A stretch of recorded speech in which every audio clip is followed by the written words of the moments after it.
the Austin Police Department Executive Staff, the City Legal, and the Office of Police Oversight. I want to start by saying that this investigation is in the early stages, and all of the information is preliminary. The information as we know it now may change as the investigation progresses. So last night, officers were dispatched on a prior prowler call, again, a top priority run. A video, video surveillance was released, and someone called and stated that someone was attempting to break entry into a business there, and that it appeared he had a rock and a weapon in his waistband. Officers responded within 7 minutes, I believe, of getting on the scene, 9 minutes within the call being received. They responded. The subject was non-compliant. Officers for 14 minutes attempted to de-escalate the situation, again, repeating and pleading with the subject to drop the weapon, which he did not do. At 11:25, unfortunately, shots were fired, and the suspect is deceased. Again, a tragic situation. Officers perceived that threat, and they shot.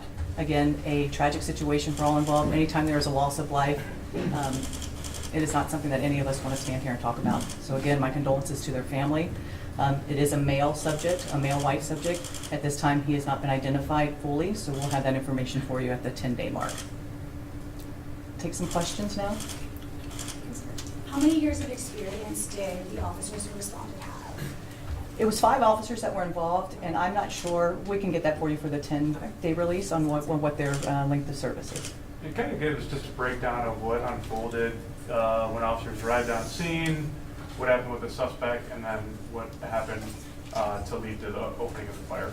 Yeah, so when, again, the video is released, you'll see that there's an attempt. Again, the call for service is that someone is breaking into a business and that they are armed. There is a gun there and a rock in their hand. When officers arrive, there's some agitation on his porch, some pacing back and forth. Officers are giving verbal commands immediately as soon as they arrive.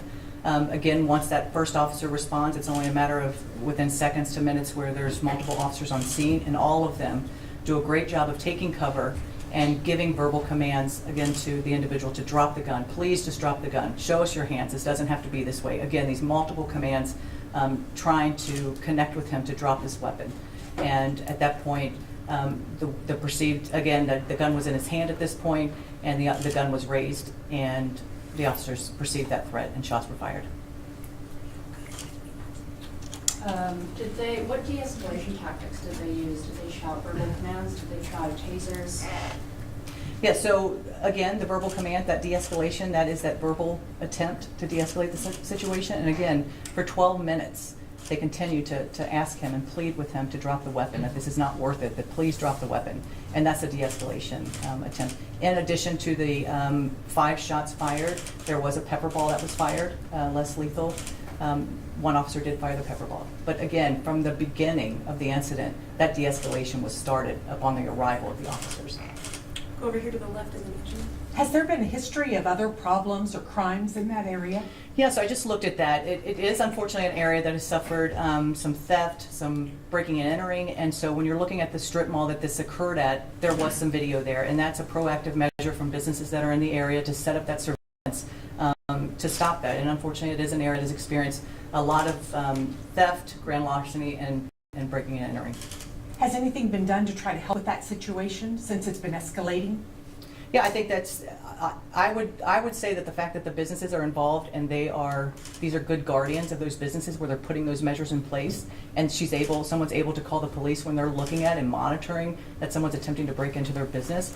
I don't know what the backstory is, but I can bet and that there was some community involvement and the police were involved in talking about the issues that are occurring in that neighborhood.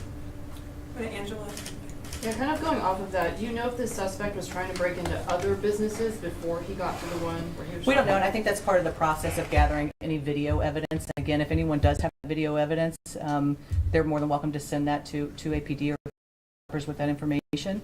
But again, this is somebody that he had been there for several minutes by the time he had stayed on scene from the time that the call was received to the officers there. He had been there for a while. We'll go to the back and Brianna. And you said the suspect raised his weapon. Did he point it at officers? And then when officers opened fire, was it one officer or multiple officers that fired? Yeah, so there were 5 officers that fired. And so when you're looking at a scene like that, a gun is raised, all of those officers have different perspectives of what that threat is. And so all officers fired. Or at least 5 of the officers. When it comes to the process of coming to address these situations publicly, is this kind of a format that you're anticipating on continuing for future critical incidents where you come and, you know, hold a press conference like this the following day? Yeah, I think it's important. And again, I'm working with Anna and her fantastic team here at Austin. I mean, they do a phenomenal job, and I feel so fortunate to have them. It's about what's going to work best for us and a comfort level that I have. I'm used to doing this, and it's the comfort level that I have. So it's just kind of meeting with the team and kind of figuring out what's going to work best.